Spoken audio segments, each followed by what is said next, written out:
The thunderous hoofbeats echoed across the barren plains of Wyoming Territory as the lone rider crested the hill, his silhouette stark against the burning orange sunset of 1876. He hadn't heard his own name spoken aloud in so many years that sometimes, in the dead of night when the coyotes howled their lonesome songs, he wondered if he'd ever had one at all.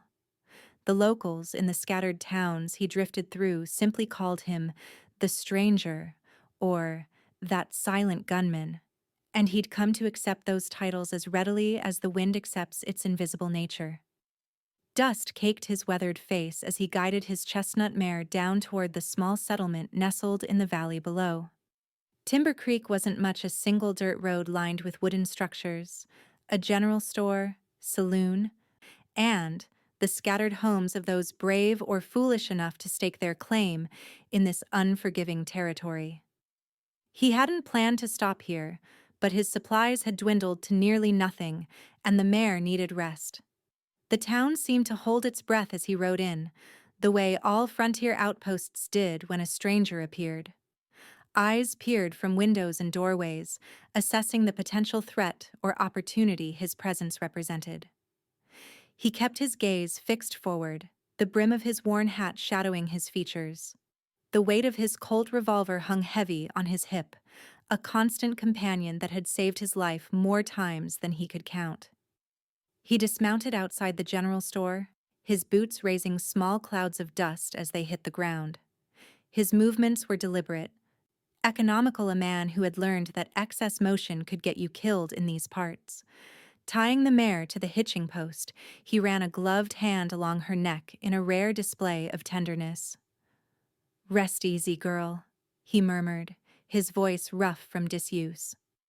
The bell above the store's door announced his entry with a cheerful jingle that seemed at odds with his somber presence. The interior was dim after the harsh sunlight outside, and he paused to let his eyes adjust. The shopkeeper, a portly man with spectacles perched on his nose, eyed him warily. "Afternoon," the shopkeeper offered cautiously. The stranger nodded in acknowledgement but said nothing as he began to gather what he needed: coffee, beans, ammunition, tobacco. The simple necessities of a solitary existence. The door jingled again, and he tensed instinctively, his hand drifting toward his holster before he caught himself. Old habits. He didn't turn to look, focusing instead on selecting a new whetstone for his knife.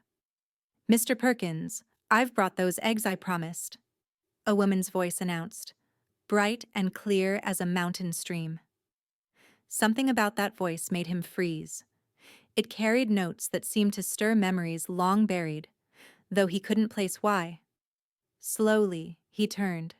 She stood by the counter, a basket of eggs in her arms, sunlight from the window catching in her auburn hair. Her dress was simple but clean, practical for frontier life. When she noticed his stare, she offered a polite smile that didn't quite reach her eyes, eyes that held the caution of a woman who'd learned to be wary of strange men. "Delilah," the shopkeeper said, "just set those down over here." Delilah. The name struck him like a physical blow. Images flashed through his mind: a small town in Missouri, a white church, laughter, and then blood. So much blood. He must have made some sound because they both turned to look at him. "Sir, are you all right?" the woman Delilah asked, her brow furrowing with concern. He couldn't speak, couldn't breathe. It wasn't possible. Delilah Valentine had died 12 years ago, along with everything else he'd once held dear. Yet here she stood, older certainly, the girlish features now those of a woman, but unmistakably her. "Drake?" Her voice was barely a whisper now, the basket of eggs forgotten in her suddenly trembling hands. "Drake Patterson? My God, is that you?" Drake. The name hit him like a bullet. Drake Patterson. That had been his name once, before the war, before the bloodshed that followed. Before he'd become simply the gunman, or the drifter, or whatever other nameless entity roamed the Western territories with a price on his head and ghosts at his heels. "You're mistaken, madam," he managed to say, his voice sounding strange even to his own ears. "Excuse me." He abandoned his supplies on the counter and strode out, ignoring the shopkeeper's protest. His hands were shaking as he untied the mare, and he cursed himself for the weakness. 12 years of surviving by instinct and cold calculation, and now his composure was shattered by a woman who resembled a ghost from his past. He was halfway mounted when her voice came from behind him. "You still have that scar," she said. "Right there on your left hand. From when you fell from the oak tree behind my father's barn." He froze, then slowly looked down at the thin white line that crossed the back of his left hand. It had been so long since he'd thought of how he got it showing off for a pretty girl on a summer afternoon, a lifetime ago. "Delilah Valentine is dead," he said flatly, not turning around. "I watched her die." "No," she replied, her voice stronger now. "You saw the Valentine homestead burn. You saw bodies. But I wasn't there that night, Drake. I was in St. Louis, visiting my aunt. When I returned..." Her voice caught. "When I returned, everything was gone, including you." He turned then, really looking at her for the first time. The years had changed her, hardened her in some ways, softened her in others, but those eyes were the same. Clear blue, like the sky after a storm. "How did you come to be here?" he asked, his voice barely audible. "I could ask you the same question," she replied, "but perhaps neither of us should talk about our pasts in the middle of the street." He glanced around, suddenly aware that their exchange had drawn attention. Several townsfolk had paused in their activities to watch the interaction between the stranger and Delilah Valentine, who had lived quietly among them for almost 2 years now. "I have a small place just outside town," she continued, "if you wanted to talk properly." Every instinct told him to mount up and ride away, to leave Timber Creek and the ghost that wasn't a ghost far behind. He'd survived this long by avoiding attachments, by never staying in one place long enough for his past to catch up with him. But the sound of his name on her lips had awakened something he thought long dead. "Lead the way," he said simply, and fell into step beside her, leading his mare down the dusty street. They walked in silence, leaving the town behind. The road wound through scrubby grassland before climbing a gentle slope. At the top sat a modest cabin with a small barn beside it. A vegetable garden occupied a fenced area to one side, and chickens pecked at the ground in a coop nearby. It was simple, but well kept, the home of someone who had learned to make do with little. "It's not much," Delilah said as they approached, "but it's mine. Paid for free and clear last year." He nodded, impressed despite himself. A woman alone owning property in these parts was no small accomplishment. "You've done well for yourself." A sad smile touched her lips. "I've survived. Same as you, I expect." He tethered his horse to a post near a water trough, then followed her into the cabin. The interior was neat and sparse, a table with 2 chairs, a small stove, a bed in the corner hidden partially by a curtain. A bookshelf held several volumes, a luxury in these parts. "Coffee?" she offered, already moving to the stove. "Please." He removed his hat but remained standing, awkward in this domestic setting after so many years of saloons and campfires. "Sit, Drake," she said, gesturing to a chair. "I won't bite." He sat, placing his hat on the table. "I haven't been called that name in a long time." "What do they call you then?" He shrugged. "Nothing worth repeating." She worked in silence for a few moments, preparing the coffee. He watched her movements, the way she tucked a strand of hair behind her ear, a gesture so familiar it made his chest ache. "I thought you were dead," he said finally. "All these years, I believed. And I thought the same of you." She turned to face him. "When I came back from St. Louis and found everyone gone, I asked about you.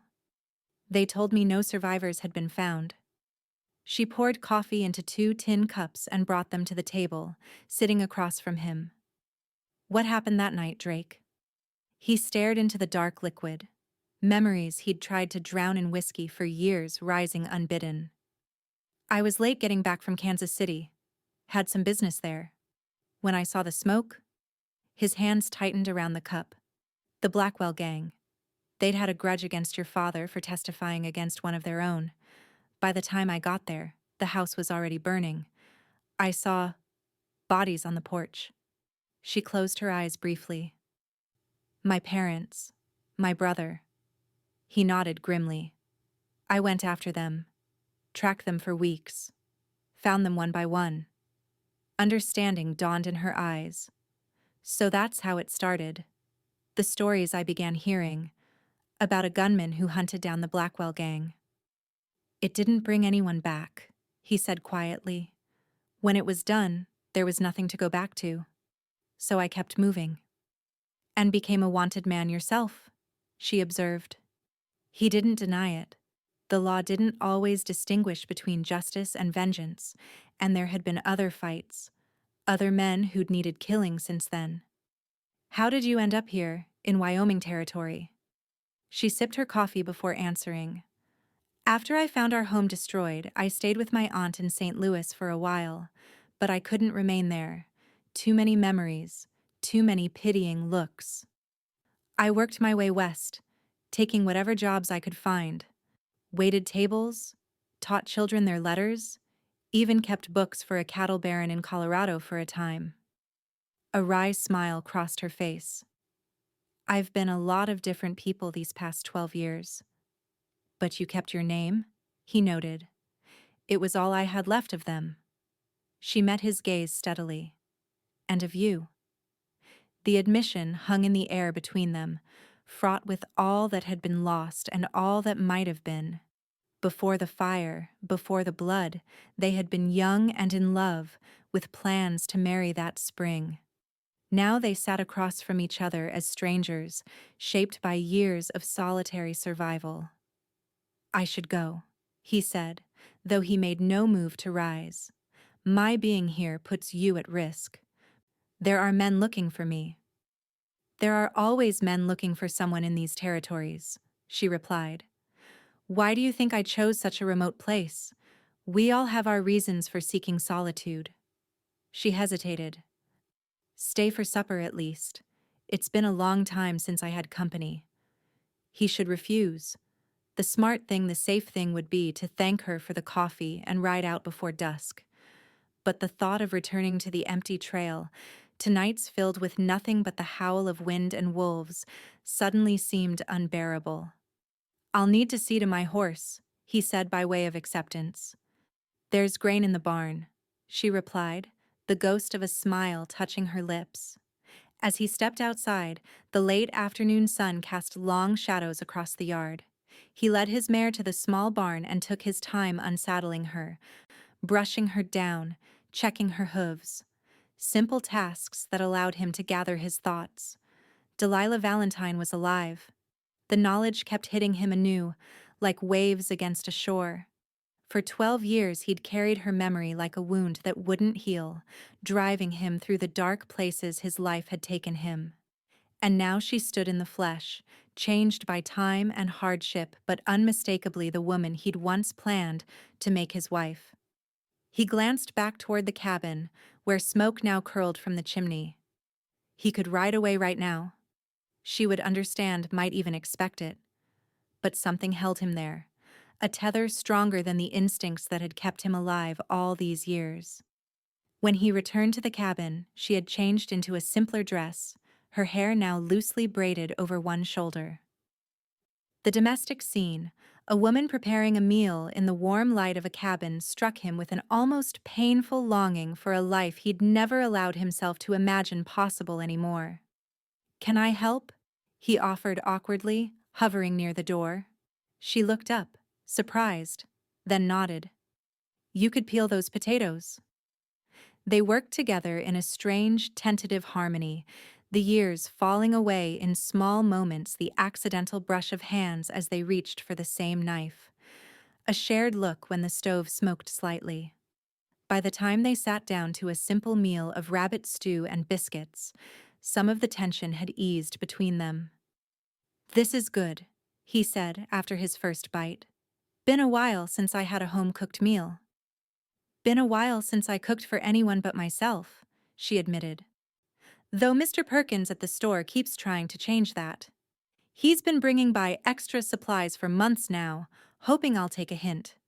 Drake felt an unexpected flare of jealousy, which he immediately tried to suppress. "And have you taken the hint?" She met his gaze directly.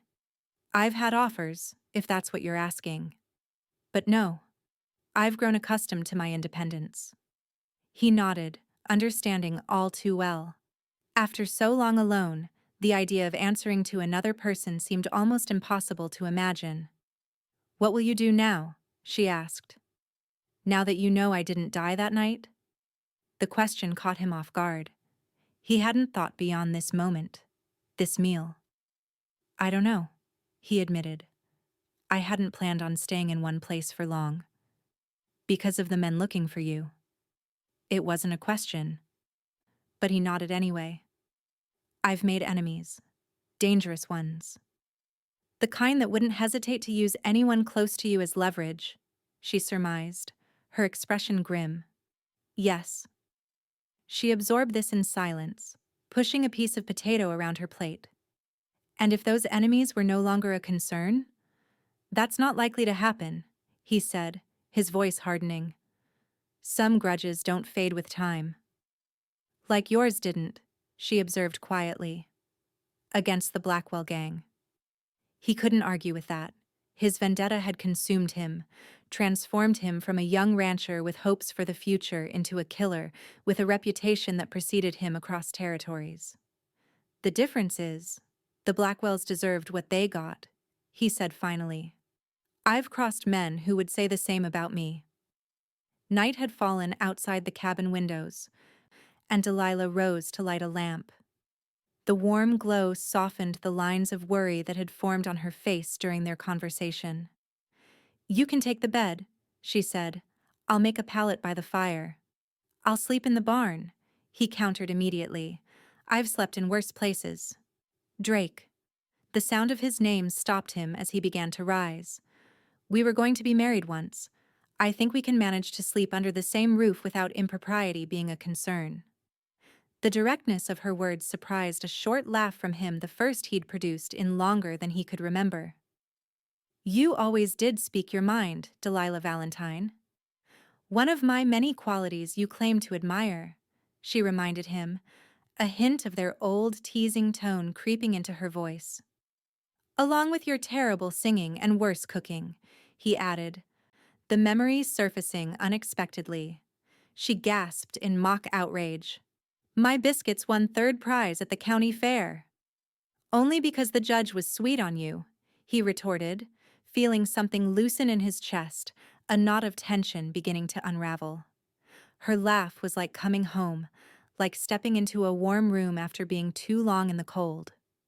For a moment, they weren't a wanted gunman and a frontier widow, but simply Drake and Delilah, as they had been before life tore them apart.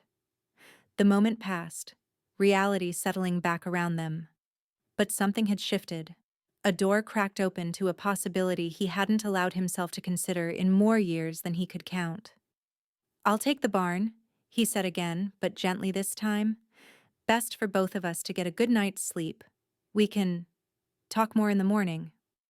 She nodded, accepting his decision. "There are blankets in the trunk by the door."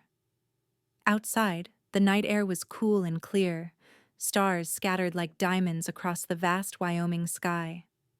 He paused to look up at them, remembering nights when they'd laid in a Missouri meadow, young and foolish, pointing out constellations and planning their future. The barn was simple but sturdy, the hay in the loft fresh and sweet-smelling. He made a comfortable enough bed, but sleep eluded him. His mind kept returning to the woman in the cabin, to the impossible chance that had brought them back into each other's lives after so many years believing one another dead. What did it mean? Was it merely a cruel twist of fate, showing him what might have been before he inevitably had to ride away again? Or was it something else, a second chance he'd never thought possible? Dawn found him still wrestling with these questions. He rose with the first light, tending to his mare and washing at the pump outside before approaching the cabin. Smoke already rose from the chimney, and when he knocked, Delilah called for him to enter. She stood by the stove, her hair not yet pinned up, falling in waves down her back. The sight of it caught him off guard. It was longer than she'd worn it before, and streaked with a few strands of silver that hadn't been there in their youth.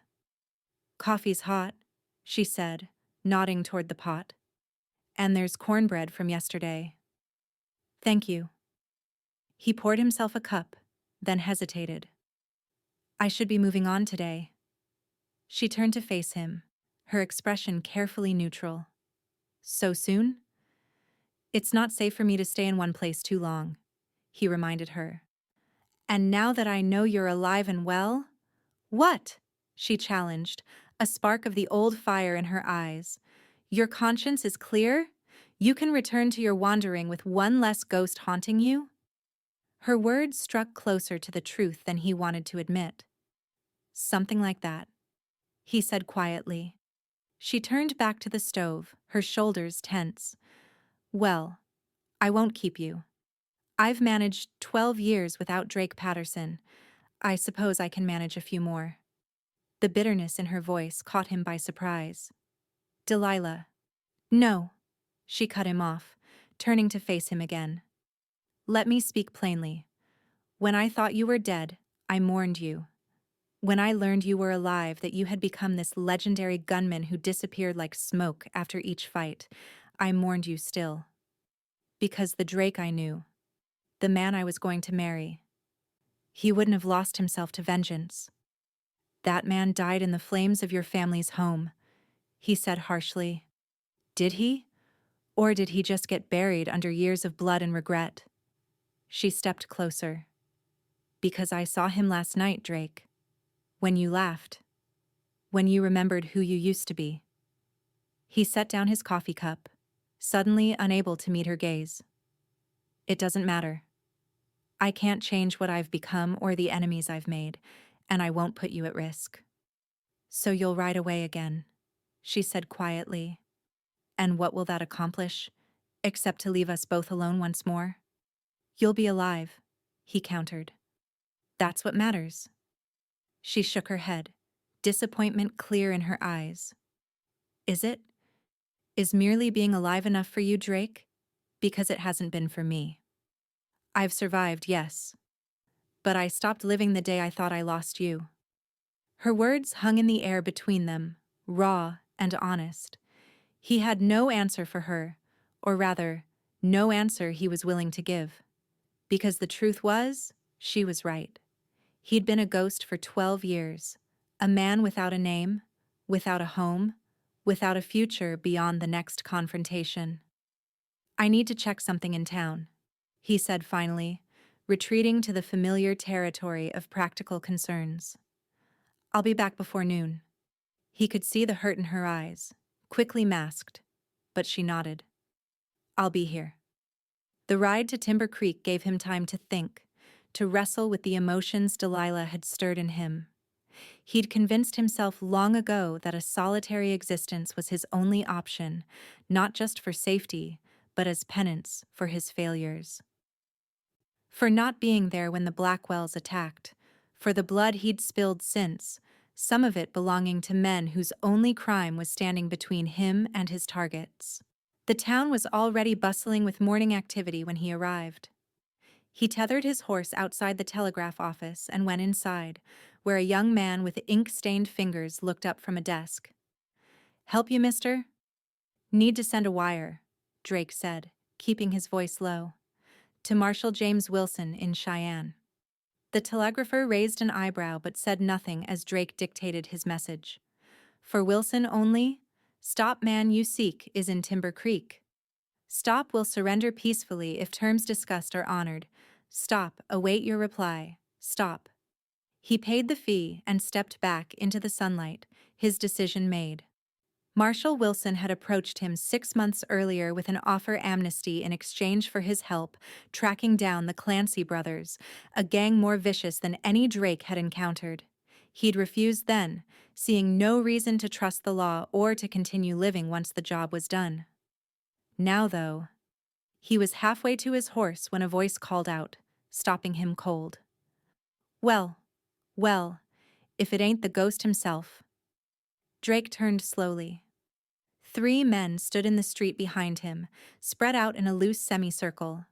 The one who had spoken was tall and lean, with a scar bisecting his left eyebrow. The Clancy brothers' right-hand man, Victor Reese. Been tracking you for 3 states, Reese continued, his hand hovering near his holster. Michael Clancy sends his regards. And his promise that you'll die slow for what you did to his brother. Drake assessed the situation with the cold calculation of a man who had survived countless such encounters. 3 against 1. Bad odds, but not the worst he'd faced. The problem was their position on the main street, with innocent bystanders all around.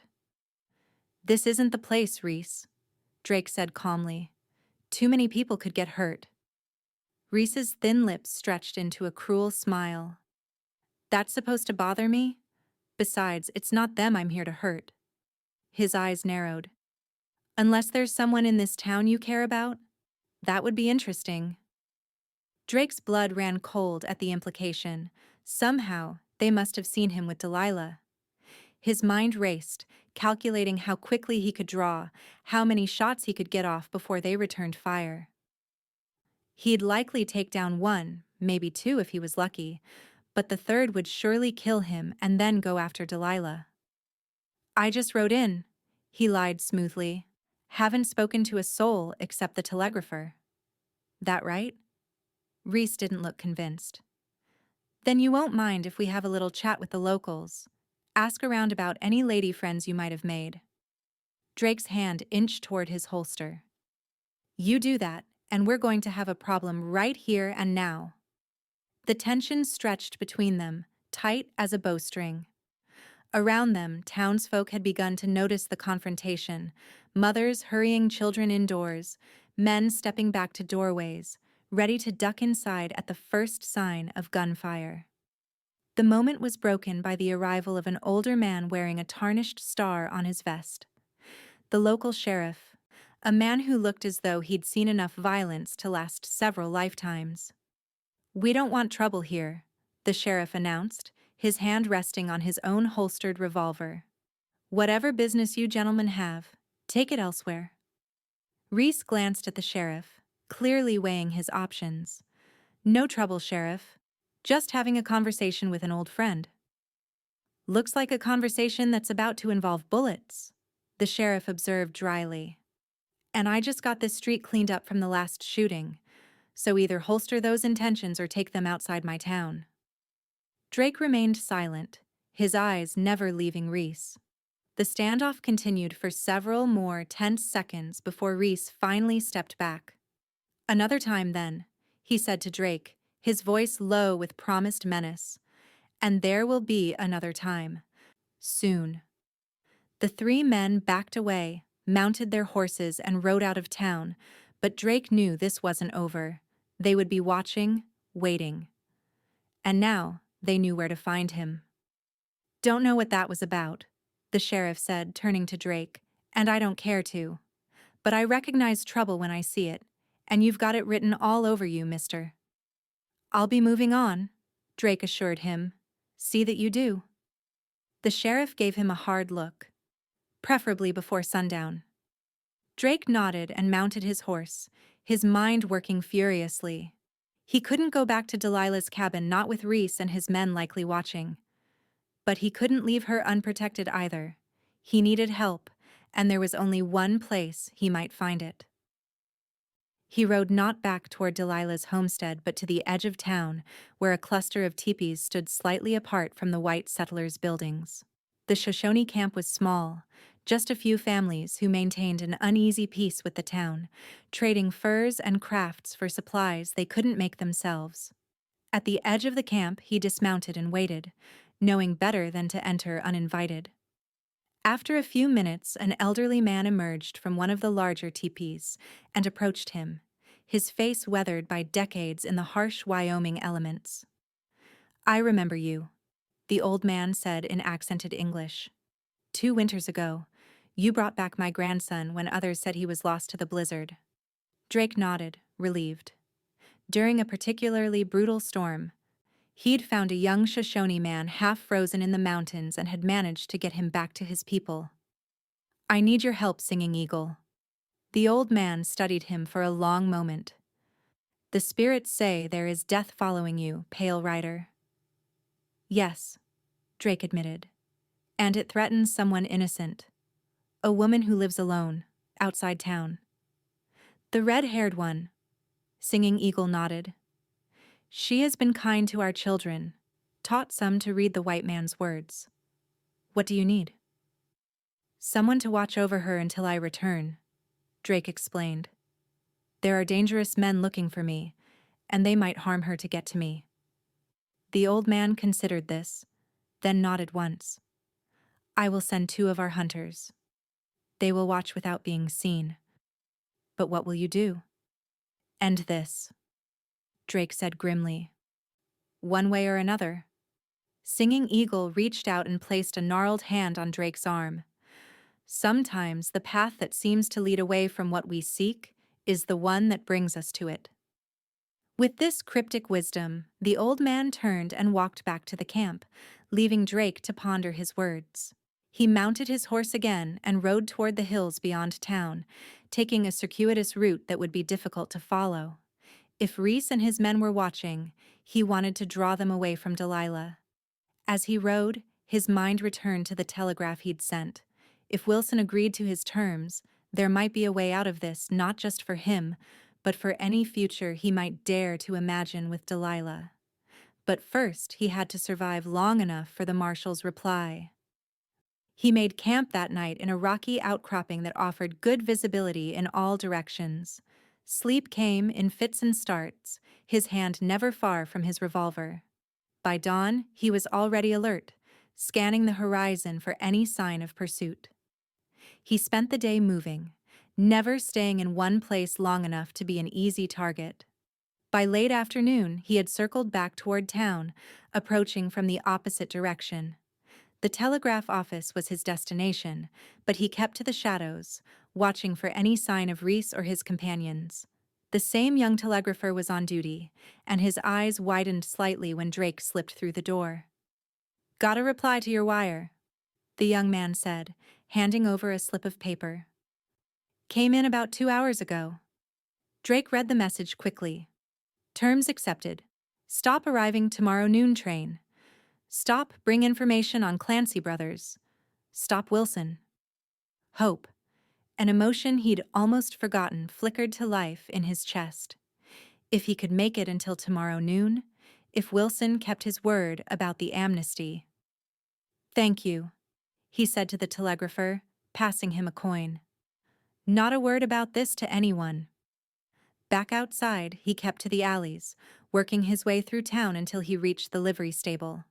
The stableman, an older fellow with a permanent squint, barely looked up from his work as Drake approached. "Need a fresh horse," Drake said, offering payment. "And information." The squint deepened as the stableman considered him. "What kind of information?" "3 men rode in yesterday. One tall and lean with a scar through his eyebrow. They still in town?" Understanding dawned in the stableman's eyes. "The ones looking for you. They took rooms at the hotel, but I saw them ride out this morning, heading north." He jerked his chin in the direction of Delilah's homestead. Drake's blood ran cold. "How long ago?" "Couple of hours at least." Without another word, Drake mounted the fresh horse and galloped out of town, pushing the animal to its limits. The sun was beginning to set, casting long shadows across the landscape as he approached Delilah's cabin. From a distance, everything looked normal, smoke rising from the chimney, chickens in the yard, but the hairs on the back of his neck stood up. Something wasn't right. He approached cautiously, circling wide to come from behind the small barn. As he drew closer, He caught a glimpse of movement in the trees nearby one of the Shoshone hunters, signaling to him. The man pointed toward the cabin, then held up 2 fingers. 2 men inside. Drake dismounted and moved silently toward the barn, slipping inside through the back door. His mare was still there, along with Delilah's old mule, both animals calm. At least there hadn't been violence in the yard. The sound of laughter drifted from the cabin male voices, followed by Delilah's, her tone strained though she seemed to be trying to sound casual. Drake peered through a crack in the barn wall, getting a partial view of the cabin's front door. Reese wasn't visible, but one of his companions stood on the porch, smoking and keeping watch. That meant Reese and the third man were inside with Delilah. Drake considered his options, none of them good. A frontal assault would put Delilah in immediate danger, but waiting until dark might give Reese time to lose patience. The decision was made for him when a scream came from inside the cabin, cut short. Drake's heart nearly stopped. Without conscious thought, he was moving, revolver drawn. The man on the porch barely had time to turn before Drake's bullet took him in the chest. He fell without a sound, and Drake was already past him, kicking in the door with enough force to tear it from its hinges. The scene inside froze like a tableau. Reese standing by the table, a knife in his hand. Delilah on her knees beside him, a bruise forming on her cheek, but otherwise unharmed. The third man by the window, his gun half drawn. What happened next seemed to unfold in slow motion. Drake fired at the man by the window, hitting him in the shoulder and sending him sprawling. Reese yanked Delilah up, using her as a shield, the knife pressed to her throat. "Drop it, Patterson," Reese snarled, "or she bleeds out right here." Drake kept his revolver aimed steadily, but his mind was racing. The distance was too great, the angle wrong. He couldn't risk a shot with Delilah in the way. "Let her go, Reese," he said, his voice deadly calm. "This is between you and me." "Oh, I think she's very much a part of this now," Reese replied, a cruel smile twisting his features. "Imagine my surprise when I asked around town and heard about the widow Valentine, living all alone out here, and how she'd been seen talking with a stranger matching your description." Drake's eyes met Delilah's. Despite the knife at her throat, she looked more angry than afraid, her blue eyes burning with a fury that matched his own. Slowly, imperceptibly, she shifted her weight, preparing for something. "You're not walking out of here, Reese," Drake said, keeping the man's attention on him. "But she doesn't have to die. Let her go, and I'll put down my gun. You can take me to Michael Clancy yourself." Reese seemed to consider this, greed warring with caution in his eyes. "Throw your gun over here first." Drake made a show of slowly lowering his revolver, as if preparing to toss it aside. In that moment, Delilah acted. She drove her elbow hard into Reese's ribs, simultaneously ducking her head away from the knife. The blade nicked her skin, drawing a thin line of blood, but she broke free of his grip and dropped to the floor. Drake fired twice in rapid succession. The first bullet caught Reese in the chest, the second in the throat. He crumpled to the ground, dead before he hit the floor. The cabin fell silent except for their ragged breathing. Drake moved to the man by the window, kicking away his gun and checking that he was truly incapacitated. The wound in his shoulder had him pale and semi-conscious, no immediate threat. Only then did Drake turn to Delilah, who had risen shakily to her feet. Blood trickled from the small cut on her neck, but it was already slowing. "Are you hurt?" he asked, his voice rough with concern. She shook her head, then reconsidered. "Just bruised and angry." Her eyes moved to Reese's body, and a complex mix of emotions crossed her face. Relief, disgust, and something harder to name. "I'm sorry," Drake said, holstering his weapon. "I never should have come here. I put you in danger." "They were looking for you," she said, not a question. "Yes. The Clancy brothers have a bounty on my head. Reese was their man." He glanced at the wounded outlaw. "We need to get him to town, to the sheriff, And there's something else I need to tell you. As briefly as he could, he explained about the telegraph to Marshal Wilson, the offer of amnesty in exchange for his help bringing down the Clancy gang. The marshal arrives tomorrow on the noon train. If I turn this one in, testify against the Clancys. You could be free, she finished for him, understanding dawning in her eyes. No more running. It's a chance, he admitted. Not a guarantee. There might be others looking for me, other scores to settle. She moved closer to him, reaching up to touch his face. Her fingers gentle against the stubble on his cheek. But it's a start. A chance to reclaim your name. To be Drake Patterson again instead of a nameless ghost. He caught her hand in his, marveling at how small and warm it felt. I don't know if I remember how to be that man anymore. I do, she said simply. I remember him perfectly. The wounded outlaw groaned, drawing their attention back to practical matters. Drake found rope and bound the man securely, then checked outside to ensure the one on the porch was truly dead. By the time he returned, Delilah had cleaned the cut on her neck and was gathering a few essential items into a small bag. I'm coming with you to town, she said, her tone brooking no argument, and then to meet this marshal of yours. Delilah. No, she cut him off. I lost you once, Drake Patterson. I'm not going to lose you again without a fight. Her eyes, fierce and determined, held his. Whatever happens next, we face it together. He wanted to argue, to insist that she stay safe, away from whatever might unfold when Wilson arrived. But he recognized the stubborn set of her jaw, the same expression she'd worn when he'd tried to tell her she couldn't help him break a wild Mustang all those years ago. She'd proven him wrong then, and he suspected she would now. Together then, he agreed, the word feeling strange and wonderful on his tongue. They loaded the wounded man onto the back of a wagon and headed toward town as night fell. The two Shoshone hunters followed at a distance, still watching over them.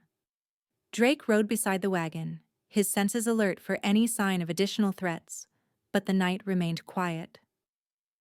The sheriff was not pleased to be roused from his supper, but his demeanor changed when Drake explained the situation and mentioned Marshal Wilson's imminent arrival.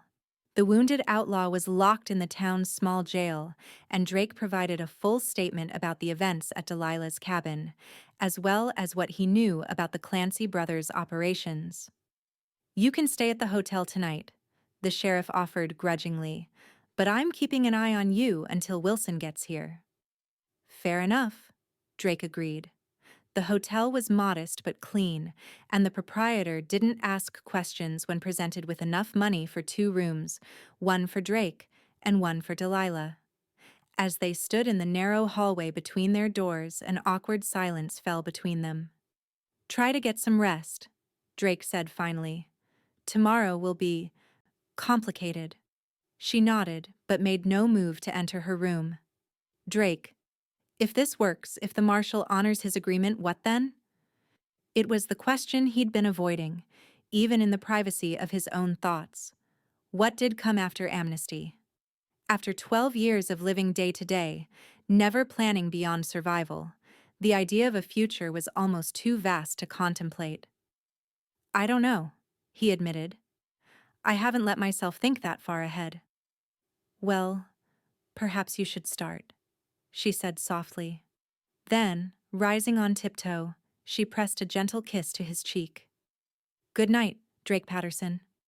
He watched her disappear into her room, the sound of his name on her lips echoing in his mind. For the first time in longer than he could remember, he allowed himself to imagine a tomorrow that held something other than violence and solitude. It was a dangerous feeling, hope, but he found he couldn't quite extinguish it. Morning dawned clear and cool. Drake woke early, having slept better than expected despite the uncertainty awaiting him. He met Delilah for a quiet breakfast in the hotel's small dining room, where they spoke little but exchanged glances that carried more meaning than words could have conveyed. As noon approached, they made their way to the train station along with the sheriff. A small crowd had gathered, curious about the arrival of a federal marshal to their remote town. Drake felt exposed, standing on the platform with so many eyes upon him, but Delilah's steady presence at his side kept him grounded. The train arrived in a cloud of steam and smoke, its whistle piercing the midday quiet. Among the few passengers who disembarked was a tall, broad-shouldered man in a black coat, a marshal's badge prominent on his chest. James Wilson had aged since Drake had last seen him, his brown hair now streaked with gray, but his gaze was as sharp as ever as it landed on Drake. "Patterson," the marshal acknowledged with a nod. "I was half expecting you not to show." "I'm here," Drake replied simply. "And I have one of the Clancy boys' men in custody. The other two won't be causing any more trouble." Wilson's eyebrows rose. "Already cleaning house, I see." His gaze shifted to Delilah, questioning. "This is Miss Valentine," Drake said, unwilling to explain further in public. "Madam." Wilson tipped his hat to her, then turned back to Drake. "Let's continue this conversation somewhere more private. Sheriff, is your office available?" The next hour was spent in the sheriff's small office, Drake providing detailed information about the Clancy brothers' operation, their hideouts, their associates, their typical patterns of movement. He had been tracking them even before Wilson's original offer, gathering intelligence with the eventual goal of eliminating the entire gang himself. "This is good," Wilson said when he finished, leaning back in his chair. "Better than I expected.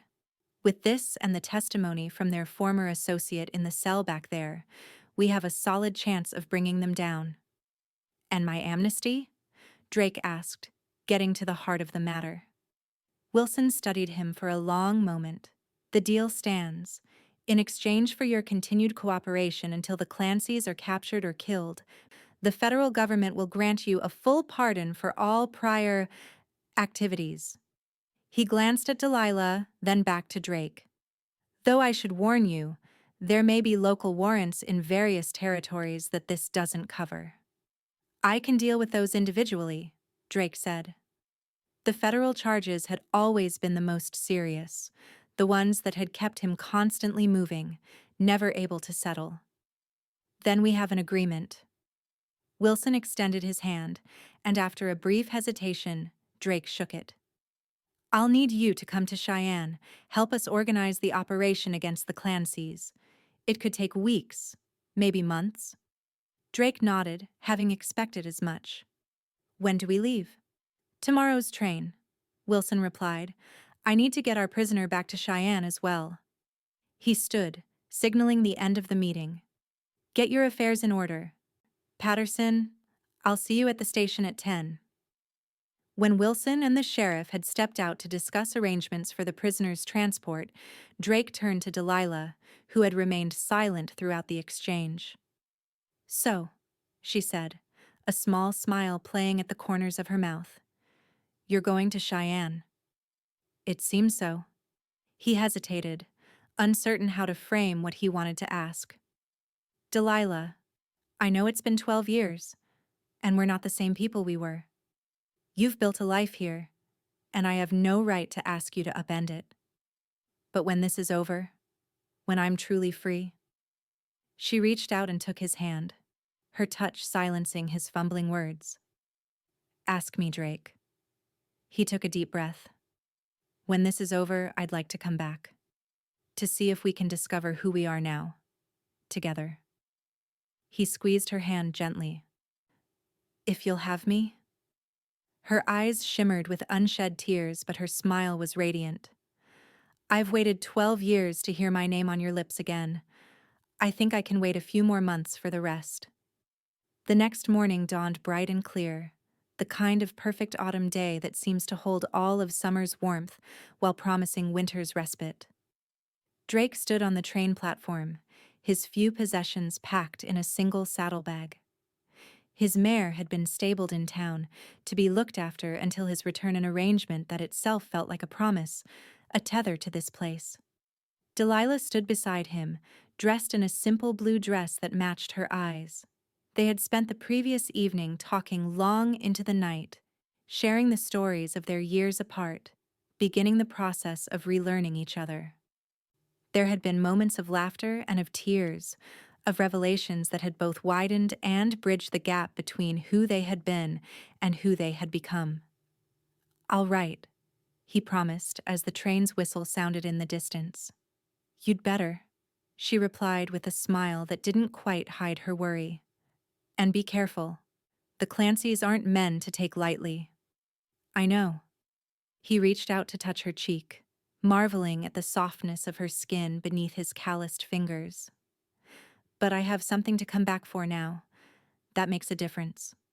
The train pulled into the station, steam billowing around the platform. Marshal Wilson appeared from the sheriff's office, escorting the handcuffed prisoner. Drake knew it was time to go, but found himself reluctant to move, to break this moment with Delilah. "Drake Patterson," she said softly, speaking his full name as if it were a charm, a prayer. "Come back to me." "I will," he promised, and for the first time in 12 years he believed in a future beyond the next sunset. "I will." 6 months later, as spring painted the Wyoming landscape in vibrant greens and wildflowers, the train returned to Timber Creek. Drake stood at the window, watching as the small town came into view. His body bore new scars from the campaign against the Clancys, a bullet wound in his shoulder, a knife slash along his ribs, but they had prevailed. The brothers were dead, their gang scattered or imprisoned, and in his pocket was a document bearing the seal of the United States government, declaring him a free man. The platform was nearly empty when he stepped down from the train, but he spotted her immediately standing a little apart from the few others waiting for passengers, her red hair catching the sunlight. She wore a yellow dress he hadn't seen before, and her face lit up when their eyes met. He crossed the distance between them in long strides, dropping his bag to the ground as he reached her. For a moment they simply looked at each other, drinking in the sight after months of only letters to connect them. "You came back," she said, her voice thick with emotion. "I told you I would." He reached into his pocket and pulled out the pardon. "I'm free, Delilah. Truly free." She took the document, her eyes scanning it briefly before looking back up at him with a smile that outshone the spring sun. "Welcome home, Drake Patterson." As he drew her into his arms, her lips finding his in a kiss that held both the sweetness of their past and the promise of their future, Drake knew that he had finally found what he'd been searching for all these years, not revenge, not oblivion, but redemption. In reclaiming his name, he had reclaimed himself, and in Delilah's love, he had found his way home. In the years that followed, the legend of the nameless gunman faded into frontier myth, replaced by the story of Drake and Delilah Patterson, who built a small ranch outside Timber Creek. They raised horses and, eventually, 2 daughters who inherited their mother's red hair and their father's steady aim. The past was never forgotten, how could it be, with scars both visible and hidden marking them both? But it no longer defined them, and on quiet evenings, when the Wyoming sky blazed with stars, Drake would sometimes think back to the long, lonely years when he had been a man without a name, without hope, without love. Then he would hear Delilah calling him to dinner, speaking his name in that same soft voice that had brought him back from the dead all those years ago, and he would smile, grateful beyond words for the second chance they had been given to remember, to heal, and to build a life worthy of their long journey home to each other.